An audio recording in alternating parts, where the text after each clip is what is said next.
don't know if anybody can hear me, but this is not the St. Johns River. This is the Trout River. It is never this wide. The Trout River is usually about maybe 60, 70 feet wide. This thing is flooded out. That's not anything from the tide. The wind's doing that.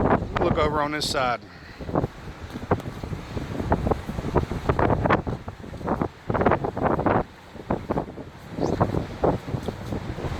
Yeah. Water's usually about 15 feet below the bottom of the bridge. It's up to the bottom of the bridge. This is all just from a little tiny outlet of the Trout River. All this is underwater.